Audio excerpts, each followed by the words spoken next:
E aí, pessoal, tudo bem?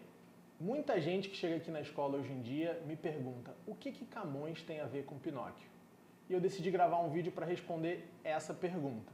Nesse processo, eu vou te contar a história da escola e o segredo para uma escola ou empresa chegar a 40 anos sendo referência de qualidade. Sabe como é que eu vou te contar essa história? Porque essa história também é a minha história de vida. Então, já clica no like, já se inscreve no canal se você quer saber mais curiosidades sobre o dia a dia de uma escola ou sobre educação. Vamos lá?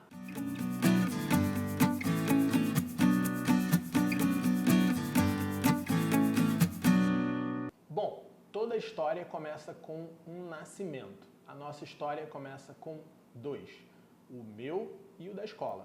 A escola nasceu em 7 de agosto de 1979 e eu nasci em março de 1981.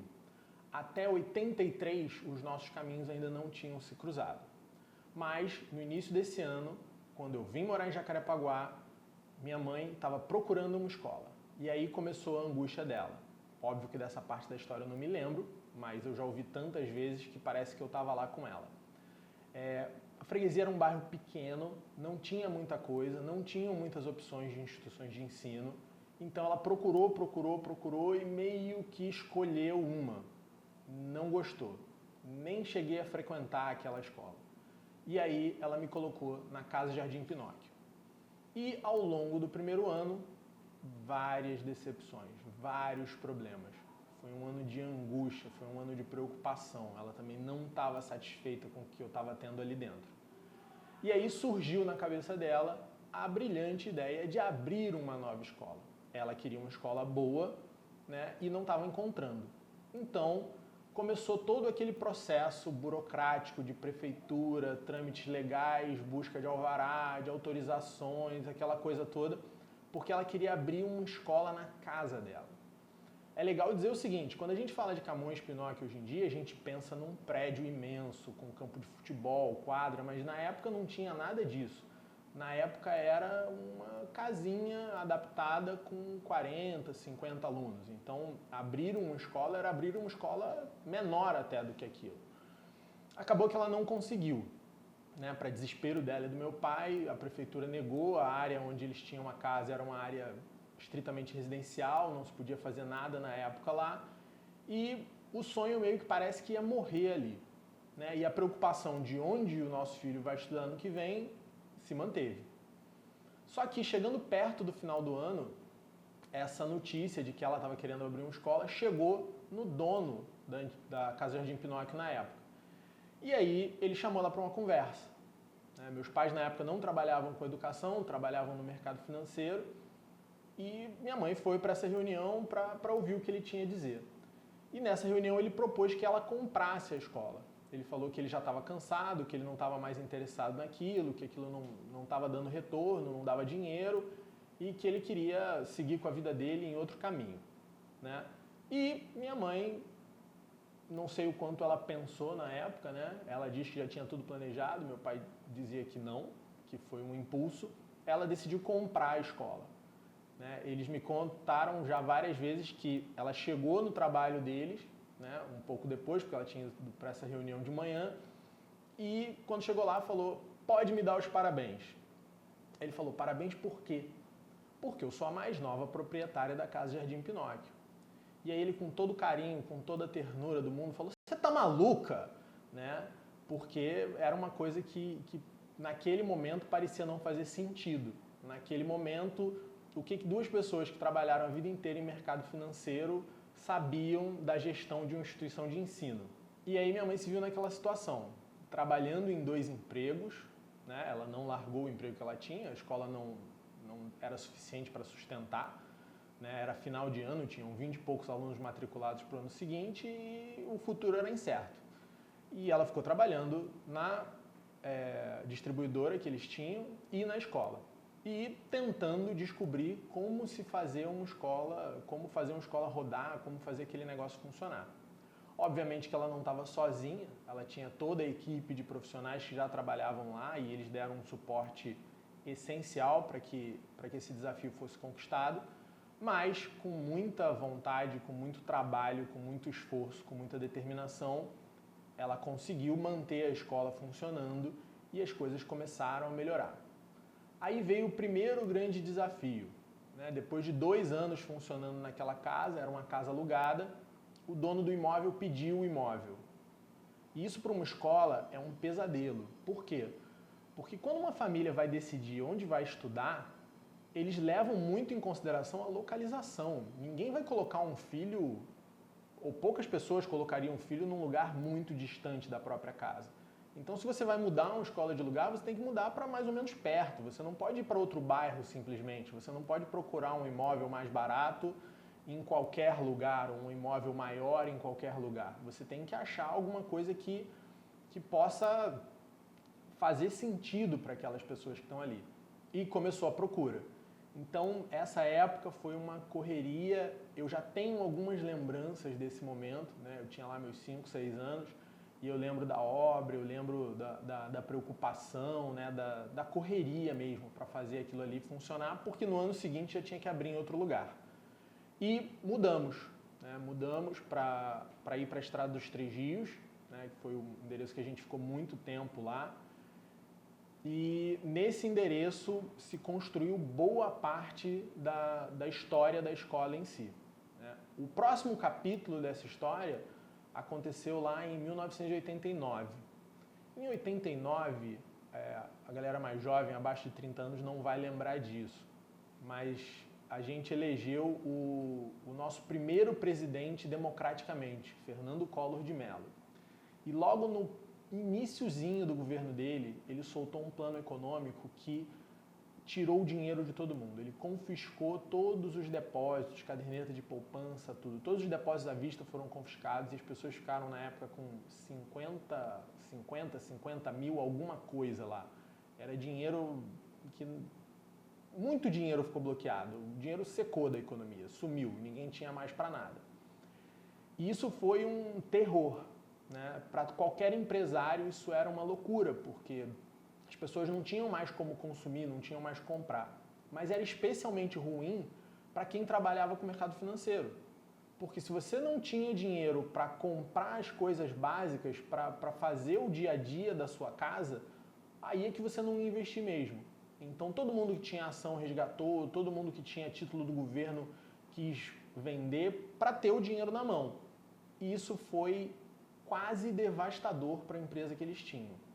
Eles quase faliram nessa época. E isso foi algo determinante para fazer com que eles desativassem a empresa e passassem a dedicar 100% da atenção deles para a escola. Nessa época a escola tinha ali mais ou menos quintuplicado de tamanho já em número de alunos, mas em 4, 5 anos depois disso ela dobrou o número de alunos novamente. A energia estava toda ali, o gás estava todo ali, a atenção estava toda ali, o foco estava todo ali. Esse problema se mostrou a solução, né? E com esse crescimento da escola veio um novo desafio. O espaço acabou. O imóvel onde a gente estava não comportava mais o número de alunos que a escola tinha. E a gente precisava se mudar mais uma vez, né? E aí, depois de acabar o espaço, acabou o dinheiro. Por quê? Porque para você construir um prédio como esse que a gente está agora, em 14 meses, que foi mais ou menos o tempo que demorou a obra, custava muito. E aí foi a primeira vez que eu entendi de verdade, na pele, o sacrifício que eles estavam fazendo para empreender no Brasil. Esse, eu acho que foi o grande momento de virada na minha vida, de percepção. Eu enxerguei ali meus pais, que eram imbatíveis, super-heróis para mim na época, eu tinha lá meus 14 anos, preocupados, sem dinheiro, pedindo empréstimo no banco, empréstimo atrás de empréstimo, rolando dívida, porque a obra consumia cada vez mais e mais e mais recursos e ela tinha um prazo que ela precisava ficar pronta. E aí já era uma questão de sobrevivência. Por quê? Se a escola não abrisse em fevereiro de 96, não teria como pagar os empréstimos, porque a receita que a escola, com aquele número de alunos ali, estava dando, não seria suficiente. Então, foi um ponto onde eu vi que a pele estava em risco mesmo, que não era uma brincadeira, que não era algo que você estava ali fazendo e tirando um dinheiro todo mês e vivendo confortavelmente e que isso se perpetuaria. Eu vi que aquilo era realmente um desafio, eu vi que tinha risco ali, eu vi que tinha muita responsabilidade envolvida. Mas, graças a Deus, deu tudo certo. Em 96 nós abrimos esse prédio aqui, na Estrada dos Três Rios 763. A inauguração desse prédio aqui iniciou um momento de crescimento exponencial. De novo, em poucos anos, a gente triplicou o número de alunos, né? A gente foi conseguindo pagar todas as dívidas, todos os empréstimos, a gente comprou novos terrenos até chegar no tamanho que a escola tem hoje, até chegar no formato que a gente tem hoje. E daí a gente vai para o próximo capítulo da nossa história. De 96 até 99 eu estudei aqui, 98 na verdade, 99 eu fiz vestibular. E aí eu saí e observei meio que de perto, meio que de longe as coisas que estavam acontecendo. Em 2005 eu voltei a trabalhar aqui, né? Esse período todo anterior eu era aluno e trabalhando aqui 2 anos eu pude ter um gostinho. Mas tive que sair, tive que trabalhar com outras coisas até 2009. 2009 foi o ano que meu pai faleceu, né? 29 de outubro de 2009 foi o dia da morte dele. E aí começou o próximo capítulo, o próximo grande desafio dessa escola, que era que todo mundo se perguntava, como é que a escola vai ficar sem o seu Nogueira? Eu acho hoje, né, depois de muito tempo, eu acho quase que engraçado a visão que as pessoas tinham dessa coisa, né? E todas as dificuldades que a gente passou por causa disso. Foram inúmeros boatos de que a escola tinha falido, de que a escola tinha sido vendida, de que não sei quem tinha comprado, de que a família ia entrar para a política. É impressionante a criatividade das pessoas nesses momentos.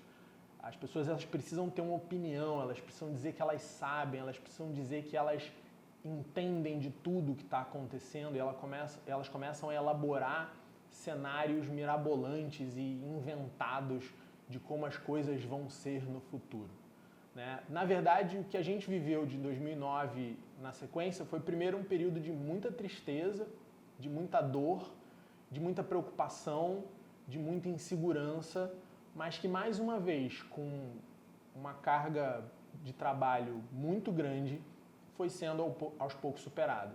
E isso trouxe a gente para onde a gente está agora, né? 2020 começando, mais um ano. Ano passado nós completamos 40 anos. E aí eu quero dividir com vocês o que eu acho que foi o segredo para a gente chegar até aqui. Não dá para você pensar, né? Isso não é uma crítica, como o antigo dono estava pensando lá atrás, que não estava dando dinheiro, né? Se você pensa em modelo de receita, você tá frágil, você não está fazendo aquilo que você devia fazer, né? O que os meus pais conseguiram fazer foi transformar uma escola, uma empresa, que era um modelo de receita para alguém, num modelo de negócio. E o que um modelo de negócio tem que ter para ser bem sucedido? Ele tem que agregar valor. E qual foi o valor que eles conseguiram agregar?